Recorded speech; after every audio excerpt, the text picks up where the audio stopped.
যুক্তরাজ্যের নির্বাচনে লেবার পার্টির নিরঙ্কুশ জয়, প্রধানমন্ত্রী হচ্ছেন কিয়ার স্টারমার। সবশেষ ফলে লেবার পেয়েছে 410টি আসন আর কনজারভেটিভ পার্টির দখলে 116টি। এদিকে লেবার পার্টি থেকে টানা চতুর্থবারের মতো জয় পেয়েছেন বঙ্গবন্ধু শেখ মুজিবুর রহমানের নাতনি টিউলিপ সিদ্দিক। ইরানে প্রেসিডেন্ট নির্বাচনে দ্বিতীয় দফায় ভোট দিচ্ছে মানুষ। জানাবো সে খবর ও বিশ্বের নানা প্রান্তের এসব খবর নিয়ে বিশ্বযোগের আজকের আয়োজনে স্বাগত জানাচ্ছি আমি রুবাইয়া তাদিতি।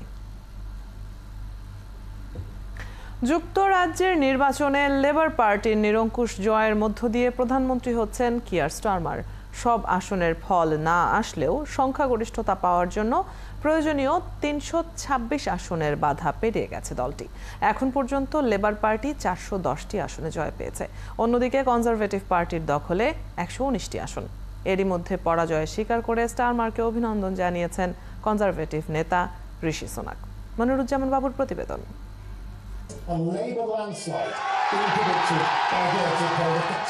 বুথ ফেরত জরিপই সত্যি হলো, জয়টাও ছিল প্রত্যাশিত।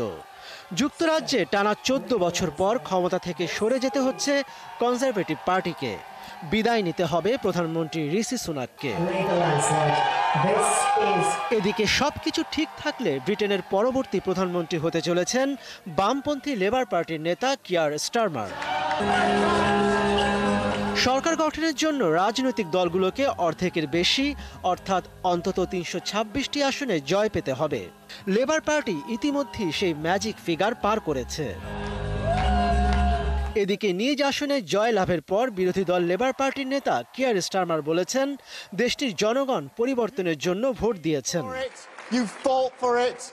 পরিবর্তন এখান থেকেই শুরু হয়েছে। আপনি ভোট দিয়েছেন, এখন সময় এসেছে আমাদের তার প্রতিদান দেওয়ার। দেশটির মানুষ কর্মক্ষমতার রাজনীতির অবসান ঘটিয়ে জনসেবার রাজনীতিতে ফিরতে চায়। এদিকে নির্বাচনে ক্ষমতাসীন কনজারভেটিভ পার্টির পরাজয় মেনে নিয়েছেন প্রধানমন্ত্রী ঋষি সুনাক। নির্বাচনে দলের ভরাডুবি হলেও সুনাক তার আসনে জয় পেয়েছেন। জয়ী লেবার পার্টির নেতা কিয়ার স্টারমারকে ফোনে অভিনন্দন জানিয়েছেন ঋষি সুনাক। সব পক্ষের শুভেচ্ছার মধ্য দিয়ে আজ ক্ষমতা শান্তিপূর্ণ ও সুশৃঙ্খলভাবে হাত বদল করবে। এখানে অনেক কিছু শেখার ও তা প্রয়োগ করার আছে এবং আমি কঠোর পরিশ্রমী কনজারভেটিভ প্রার্থীদের ক্ষতির দায় নিচ্ছি। আমি দুঃখ প্রকাশ করছি। ব্রিটেনের নিয়ম অনুযায়ী 9 জুলাই নতুন পার্লামেন্ট সদস্যদের শপথ গ্রহণ ও স্পিকার নির্বাচন অনুষ্ঠিত হওয়ার কথা রয়েছে। আর 17 জুলাই রাজা তৃতীয় চার্লসের উদ্বোধনী বক্তব্যের মাধ্যমে আনুষ্ঠানিক যাত্রা শুরু করবে নতুন সরকার।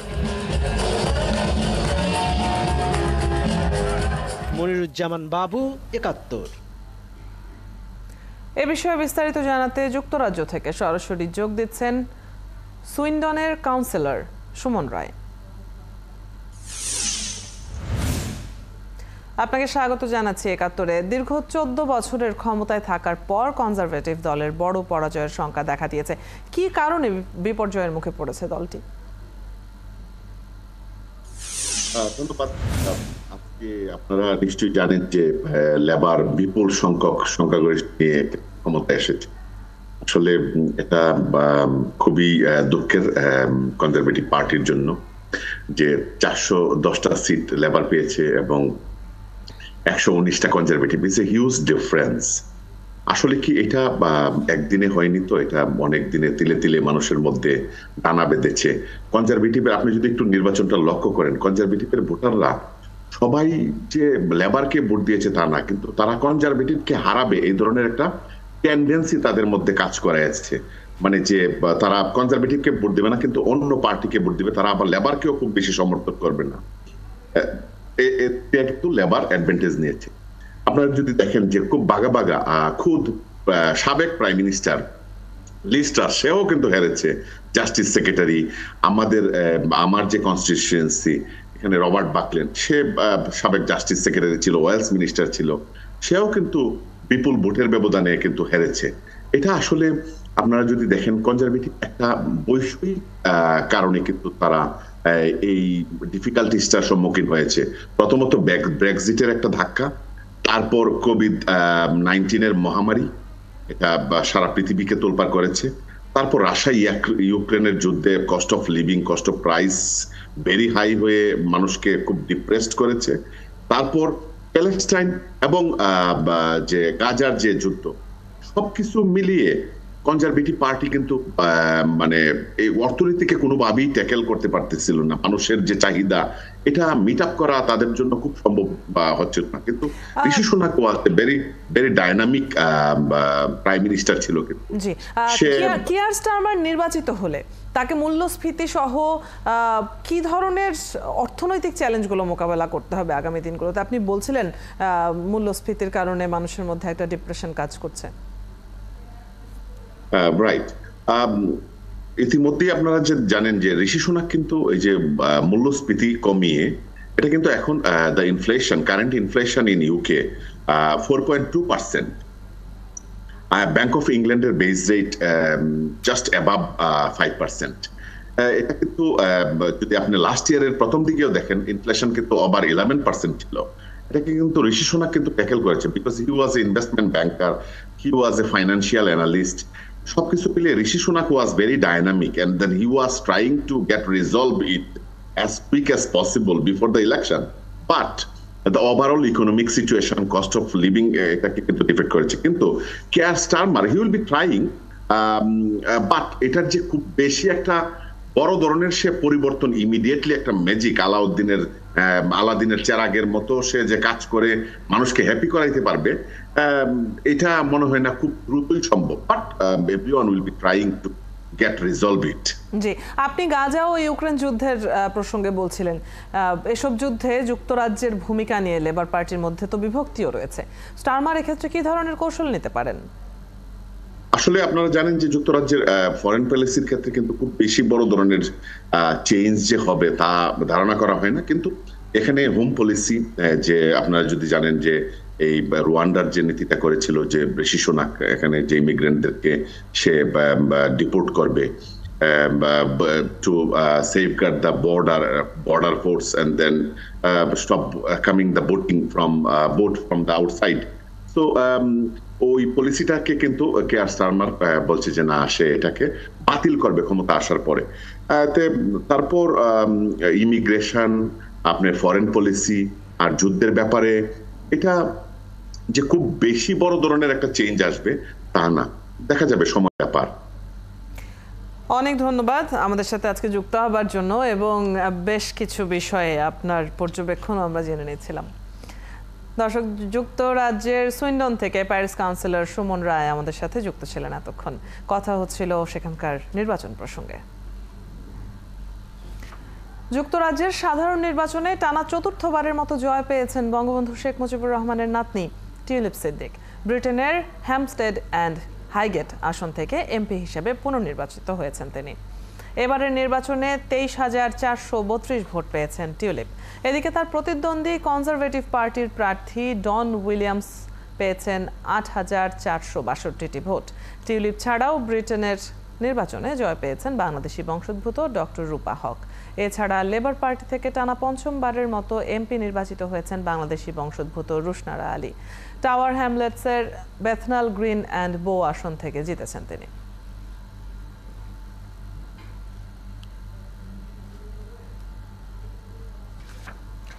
ইরানে প্রেসিডেন্ট নির্বাচনের দ্বিতীয় দফার ভোট গ্রহণ শুরু হয়েছে। শুক্রবার স্থানীয় সময় সকাল 8টায় ভোট গ্রহণ শুরু হয়ে চলবে সন্ধ্যা 6টা পর্যন্ত।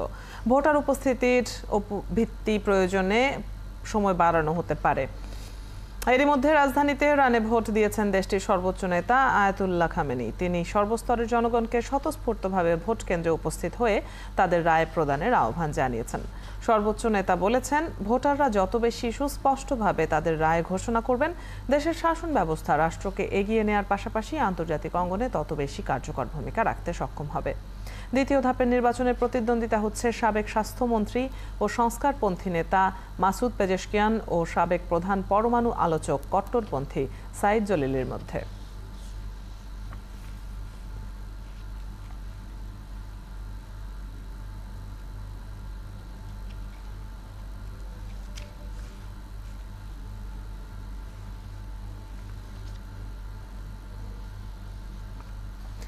দর্শক, এ বিষয়ে আরো জানবো। আমাদের সাথে ইরান থেকে টেলিফোনে যুক্ত হচ্ছেন রেডিও তেহরানের সিনিয়র সাংবাদিক গাজী আব্দুর রশিদ। আপনাকে স্বাগত। দ্বিতীয় দফা ভোটে ভোটার উপস্থিতি কেমন দেখছেন, আর প্রথম দফার চেয়ে বাড়ার কোনো সম্ভাবনা আছে বলে মনে করছেন কিনা? ধন্যবাদ আপনাকে এবং ৭১ টিভি দর্শকদেরকে। ইরানের ১৪তম প্রেসিডেন্ট নির্বাচনের দ্বিতীয় দফা অর্থাৎ রান অফের ভোট চলছে এবং আজকের ভোটে তুমুল প্রতিদ্বন্দ্বিতার আভাস পাওয়া যাচ্ছে। আপনারা যেমনটি বলেছেন, সকাল ৮টায় শুরু হওয়া ভোট এখন তো এখানে স্থানীয় সময় ১১টা। ভোটারদের উপস্থিতি বলা চলে বেশ লক্ষণীয়, অর্থাৎ ২৮ জুনের নির্বাচন অপেক্ষা আজকের নির্বাচনে, আজকের এই ভোটে বেশ উপস্থিতি ভালো মনে হচ্ছে। তবে যতই সময় গড়াবে ততই এর চিত্র আরো স্পষ্ট হবে এবং বিকেল বা সন্ধ্যে নাগাদ উপস্থিতি আরো বাড়বে বলে ধারণা করা হচ্ছে, কারণ প্রচন্ড রৌদ্র এবং গরম, সেই জন্য বিকেলের দিকে উপস্থিতি আরো বাড়বে। আর ২৮ জুনের প্রথম দফার নির্বাচনের চেয়ে আজকের ভোটে উপস্থিতি বাড়বে বলেই কিন্তু ধারণা করা হচ্ছে। শুধু তাই নয়, তুমুল প্রতিদ্বন্দ্বিতারও কিন্তু আভাস পাওয়া গেছে পোল জরিপগুলো যে কথা বলছে। না, কিন্তু বলা হচ্ছে প্রথম দফায় ২ রক্ষণশীল প্রার্থীর ভোট এবার সাইদ জালিলির দিকে যাওয়ার সম্ভাবনা রয়েছে। সেক্ষেত্রে মাসুদ পেজেশকিয়ান সবশেষ প্রচারে কি কৌশল নিয়েছেন? আপনি খুব চমৎকার একটি প্রশ্ন করেছেন। দেখুন, হিসেবটা এত সহজ একেবারে হবে বলে মনে হয় না। প্রথম দফায় কিন্তু মাসুদ পেজেশকিয়ান এগিয়েছে এবং তিনি ভোট পেয়েছিলেন ১,৪,০০,০০০, ১,৪,০০,০০০ কোটি ভোটারের মধ্যে। বাকিটা আপনি ধরুন ৯৪ লক্ষ ভোট পেয়েছিলেন জালিলি, তার সঙ্গে যোগ হয়েছে কালিবফ এবং মোস্তফার ভোটগুলো।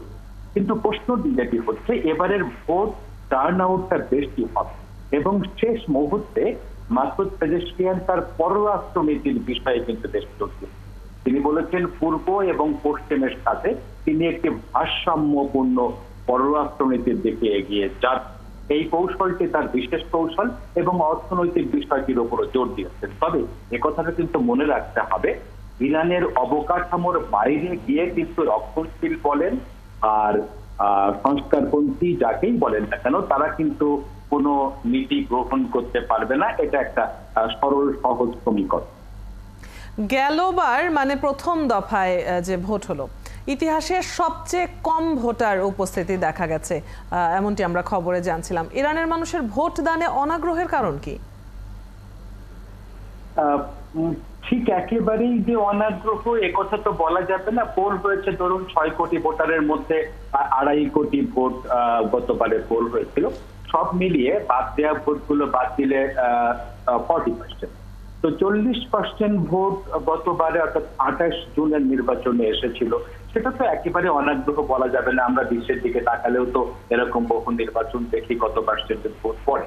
তবে এবারে মনে হয় যে এই ভোট টার্ন আউটটা আরো বেশি হবে, এই আভাসটি কিন্তু পাওয়া যাচ্ছে। অর্থাৎ সব শ্রেণী পেশার মানুষ তারা ভোটের প্রতি আরো বেশি আগ্রহী হয়েছে বলে যে আভাসটা আমরা পাচ্ছি বা দেখতে পাচ্ছি বর্তমান বাস্তবতায়, সেটা আমি এটাকে একেবারে খুব অনাগ্রহ কথা কিন্তু বলবো না বা মনে হচ্ছে না। অনেক ধন্যবাদ আপনাকে। দ্বিতীয় দফার ভোটের ফলাফল দেখার অপেক্ষা এখন। ধন্যবাদ আমাদেরকে সময় দেওয়ার জন্য। আমাদের সাথে রেডিও তেহরানের সিনিয়র সাংবাদিক গাজী আব্দুর রশিদ যুক্ত ছিলেন ইরান থেকে। গাজায় গেল ২৪ ঘন্টায় ইসরায়েলি হামলায় ৫৮ জন ফিলিস্তিনি নিহত হয়েছেন। এ নিয়ে গাজায় ইসরায়েলি হামলায় এখন পর্যন্ত ৩৮,০১১ জন ফিলিস্তিনি নিহত হয়েছেন। এদিকে ইসরায়েলের প্রধানমন্ত্রী বেনিয়ামিন নেতানিয়াহু হামাসের সাথে জিম্মি চুক্তি নিয়ে আলোচনার জন্য আলোচকদের একটি দলকে পাঠানোর সিদ্ধান্ত নিয়েছেন। এছাড়া মার্কিন প্রেসিডেন্ট জো বাইডেন চুক্তি নিয়ে এই অগ্রগতিকে স্বাগত জানিয়েছেন। এর আগে মে মাসের শেষের দিকে বাইডেনের প্রস্তাবনায় গাজা যুদ্ধবিরতি পরিকল্পনায় সাড়া দেওয়ার একদিন পর এই ঘোষণা দেন নেতানিয়াহু। মার্কিন প্রশাসনের একজন জ্যেষ্ঠ কর্মকর্তা বলেছেন, হামাস তার অবস্থান থেকে বেশ কয়েকটি উল্লেখযোগ্য বিষয়ে সম্মত হয়েছে। যুক্তরাষ্ট্রের বিশ্ববিদ্যালয়গুলোতে শিক্ষার্থীদের ফিলিস্তিনপন্থী বিক্ষোভে দমন পীড়ন চালানোয় ১১ মার্কিন কর্মকর্তার উপর নিষেধাজ্ঞা দিয়েছে ইরান। বুধবার এক বিবৃতিতে এই নিষেধাজ্ঞার বিষয়টি জানিয়েছে দেশটির পররাষ্ট্র মন্ত্রণালয়। ইরানের পররাষ্ট্র মন্ত্রণালয় জানিয়েছে, যুক্তরাষ্ট্রে ফিলিস্তিনপন্থী শিক্ষার্থীদের আন্দোলন দমনের সময় এই মার্কিন কর্মকর্তারা মানবাধিকার লঙ্ঘন করেছেন। এদিকে ইরানি কর্তৃপক্ষ জানিয়েছে, নিষেধাজ্ঞার আওতায় আসা মার্কিন পুলিশ কর্মকর্তাদের সম্পদ জব্দ করা হবে। তারা ইরানি অর্থব্যবস্থা ও ব্যাংকিং সিস্টেমে লেনদেন করতে পারবেন না এবং ইরানে প্রবেশের ভিসা দেয়া হবে না।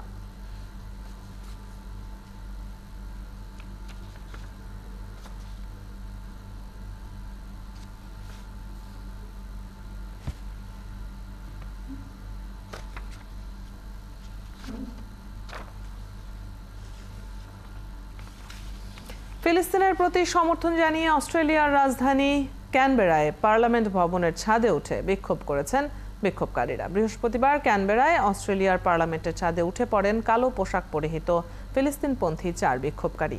বার্তা সংস্থা রয়টার্সের এক প্রতিবেদনে বলা হয়েছে, তাদের সাথে থাকা একটি ব্যানারে লেখা ছিল, নদী থেকে সমুদ্র, ফিলিস্তিন থাকবে মুক্ত।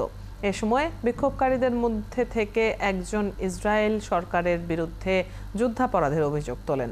অস্ট্রেলিয়ার ছায়া মন্ত্রিসভার স্বরাষ্ট্র বিষয়ক মুখপাত্র জেমস পেটারসন সামাজিক যোগাযোগ মাধ্যম এক্সে এক বার্তায় বলেন, এই ঘটনা পার্লামেন্টের নিরাপত্তার গুরুতর লঙ্ঘন করেছে। উৎসব, আতশবাজি আর বর্ণাঢ্য নানা আয়োজনের মধ্য দিয়ে উদযাপিত হয়েছে যুক্তরাষ্ট্রের 248তম স্বাধীনতা দিবস।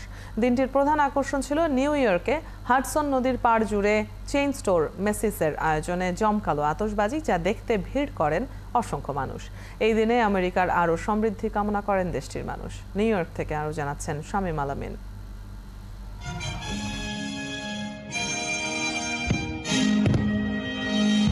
আমেরিকার আকাশে ঝলমলে রঙিন আলো। দেশটির 248তম ইন্ডিপেন্ডেন্স ডে উপলক্ষে দেশ জুড়ে ছিল এমন নানা আয়োজন। ম্যানহাটনের হাডসন রিভারের পাড় জুড়ে মানুষের মেলা বসেছিল। নানা রঙে সেজে এসেছিলেন অনেকে। আতশবাজি আর মিউজিকের তালে উৎসব মুখর হয়ে উঠেছিল চারপাশ। চেইন স্টোর মেসিস 48তম বারের মতো এই আয়োজন করেছে, যে আলোর খেলা মানুষকে নিয়ে গিয়েছিল অন্য এক জগতে। ইতিহাস ঘেঁটে জানা যায় 1776 সালের 4 জুলাই 13টি উপনিবেশের কন্টিনেন্টাল কংগ্রেস স্বাধীনতার ঘোষণাপত্র অনুমোদন করে। অবশ্য এর দুদিন আগেই ব্রিটেনের সঙ্গে সম্পর্ক ছেদ করে স্বাধীনতার পক্ষে ভোট দেয় কংগ্রেস। ব্রিটেনের সঙ্গে 2 আগস্ট চুক্তি স্বাক্ষরিত হলেও প্রতি বছর 4 জুলাই স্বাধীনতা দিবস উদযাপন করে আমেরিকা। সারা আমেরিকা জুড়ে আজ উৎসবের দিন। আজ আমেরিকার স্বাধীনতা দিবস। July 4th is the culmination and symbol of freedom in America. Joy America. স্বাধীনতা দিবসে দেশ জুড়ে ছিল কুচকাওয়াজ, আতশবাজি, বারবিকিউ পার্টি, পারিবারিক বন্ধুদের মিলন মেলা, কনসার্ট, পিকনিক সহ নানা আয়োজন। 4 জুলাই যেটা আয়োজন করা হয় সেটি মাত্রা আসলে অতিরিক্ত থাকে। আতশবাজি থেকে শুরু করে অনেক ধরনের আয়োজন নিয়ে আসলে এই আয়োজনটা হয়ে থাকে। জমকালো আয়োজন, পুরো দেশটাই যেন হয়ে উঠেছিল আলোকময় এক ভুবন। উৎসাহ, উদ্দীপনা এবং উদযাপনের মধ্য দিয়ে এভাবেই ইন্ডিপেন্ডেন্স ডে পালন করেছে আমেরিকার মানুষ। আর এই দিনটিতে তারা কামনা করেছেন দেশের উত্তরোত্তর সমৃদ্ধি। শামীম আলামিন, নিউ ইয়র্ক, যুক্তরাষ্ট্র। এতক্ষণ সাথে থাকার জন্য ধন্যবাদ। কাল একই সময়ে আবারও হাজির হবে বিশ্বযোগ। সরাসরি সংবাদ ও অনুষ্ঠান দেখতে থাকুন ৭১ ফেসবুক পেজে এবং সাবস্ক্রাইব করুন ৭১-এর ইউটিউব চ্যানেল। ৭১-এর সাথে থাকুন।